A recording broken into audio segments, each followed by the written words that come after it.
Hello, Donsteed Racers, and welcome to Chapter 17, Augustus Gloop Goes Up the Pipe. When Mr. Wonka turned round and saw what Augustus Gloop was doing, he cried out, "Oh, no! Please, Augustus, please! I beg of you not to do that. My chocolate must be untouched by human hands." "Augustus!" called out Mrs. Gloop. "Did you hear what the man said? Come away from that river at once." "This stuff is terrific," said Augustus, taking not the slightest notice of his mother or Mr. Wonka. "Oh, boy, I need a bucket to drink it properly." "Augustus!" cried Mr. Wonka, hopping up and down and waggling his stick in the air. "You must come away. You are dirtying my chocolate." "Augustus!" cried Mrs. Gloop. "Augustus!" cried Mr. Gloop. But Augustus was deaf to everything except the call of his enormous stomach. He was now lying full length on the ground with his head far out over the river, lapping up the chocolate like a dog. "Augustus!" shouted Mrs. Gloop.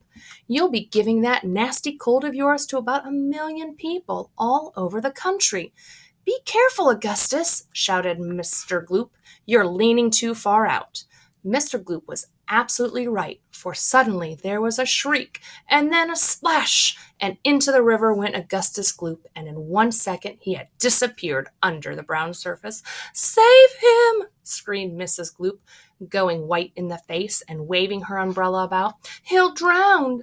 He can't swim a yard! Save him! Save him!" "Good heavens, woman," said Mr. Gloop. "I'm not diving in there. I've got my best suit on." Augustus Gloop's face came up again to the surface, painted brown with chocolate. "Help! Help! Help!" he yelled. "Fish me out!" "Don't just stand there," Mrs. Gloop screamed at Mr. Gloop. "Do something!" "I am doing something," said Mr. Gloop, who was now taking off his jacket and getting ready to dive into the chocolate.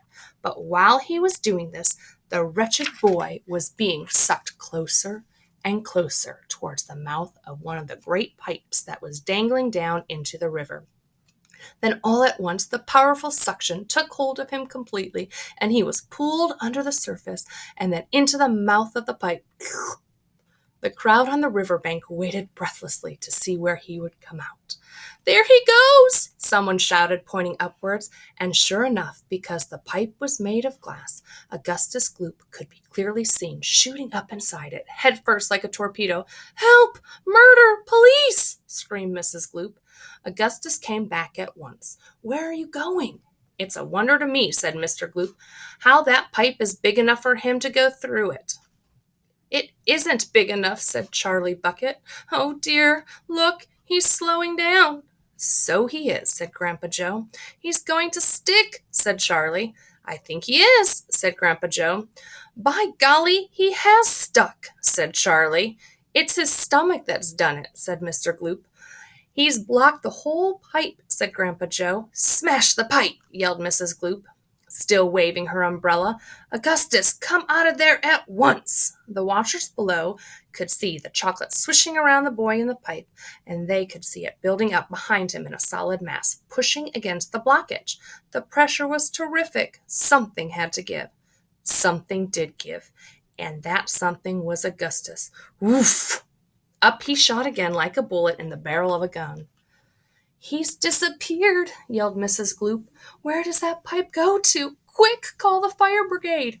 "Keep calm," cried Mr. Wonka. "Keep calm, my dear lady. Keep calm. There is no danger. No danger whatsoever. Augustus has gone on a little journey, that's all. A most interesting little journey. But he'll come out of it just fine. You wait and see." "How could he possibly come out just fine?" snapped Mrs. Gloop. "He'll be made into marshmallows in 5 seconds." "Impossible!" cried Mr. Wonka. "Unthinkable, inconceivable, absurd! He could never be made into marshmallows."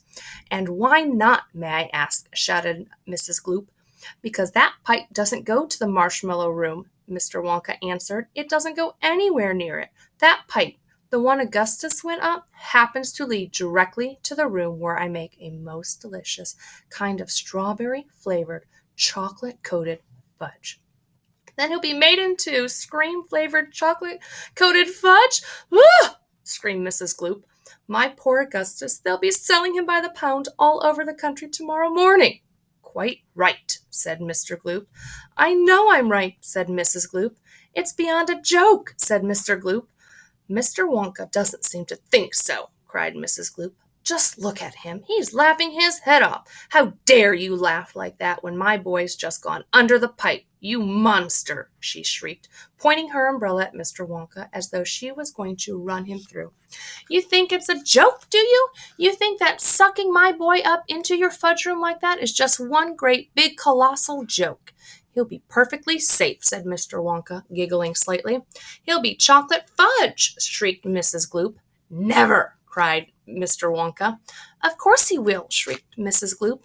"I wouldn't allow it!" cried Mr. Wonka. "And why not?" shrieked Mrs. Gloop. "Because the taste would be terrible," said Mr. Wonka. "Just imagine it, Augusta-flavored chocolate-coated Gloop. No one would buy it." "They most certainly would," cried Mrs. Gloop indignantly. "I don't want to think about it," shrieked Mrs. Gloop. "Nor do I," said Mr. Wonka. "And I do promise you, madame, that your darling boy is perfectly safe." "If he's perfectly safe, then where is he?" snapped Mrs. Gloop. "Lead me to him this instant." Mr. Wonka turned around and clicked his fingers sharply. Immediately, an Oompa Loompa appeared as if from nowhere and stood beside him. The Oompa Loompa bowed and smiled, showing beautiful white teeth. His skin was rosy white, his long hair was golden brown, and the top of his head came just above the height of Mr. Wonka's knee. He wore the usual deerskin slung over his shoulder. "Now listen to me," said Mr. Wonka, looking down at the tiny man. "I want you to take Mr. and Mrs. Gloop up to the fudgy room and help them to find their son Augustus. He's just gone up the pipe." The Oompa Loompas took one look at Mrs. Gloop and exploded into pearls of laughter. "Ha ha ha ha ha!" "Oh, do be quiet," said Mr. Wonka. "Control yourself. Pull yourself together. Mrs. Gloop doesn't think it's at all funny." "You can say that again," said Mrs. Gloop. "Go straight to the fudge room," Mr. Wonka said to the Oompa Loompa. "And when you're there, take a long stick and start poking around inside the big chocolate mixing barrel. I'm almost certain you'll find him in there. But you'd better look sharp. You'll have to hurry. If you leave him in that chocolate mixing barrel too long, he's liable to get poured out into the fudge boiler, and that really would be a disaster, wouldn't it? My fudge would become quite uneatable." Mrs. Gloop let out a shriek of fury. "I'm joking," said Mr. Wonka, giggling madly behind his beard. "I didn't mean it. Forgive me. I'm so sorry. Goodbye, Mrs. Gloop. And Mr. Gloop, goodbye, goodbye. I'll see you later." As Mr. and Mrs. Gloop and their tiny escort hurried away, the 5 Oompa Loompas on the far side of the river suddenly began hopping and dancing about and beating wildly upon a number of very small drums. "Augustus Gloop," they chanted. "Augustus Gloop, Augustus Gloop, Augustus Gloop." "Grandpa!" cried Charlie. "Listen to them, Grandpa! What are they doing?" "Shh!" whispered Grandpa Joe. "I think they're going to sing us a song."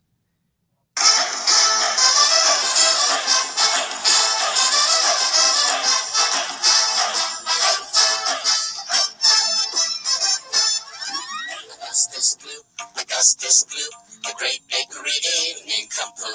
Augustus Gloop, so big and vile, so greedy, foul, and infantile. Come on, we cry, the time is right to send him shooting up the pipe. But don't dear children be alarmed. Augustus Gloop will not be harmed. Augustus Gloop will not be harmed.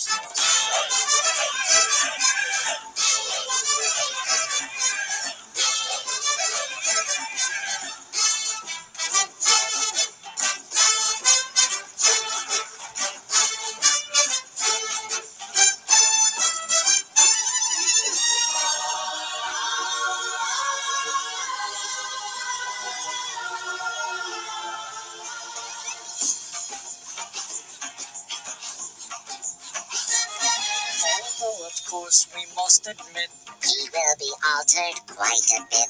Slowly wheels go round and round, and cogs begin to grind and pound. This way, this mouse is here. It's loved by people everywhere, for who can hate or bear a grudge against the luscious spirit of fun.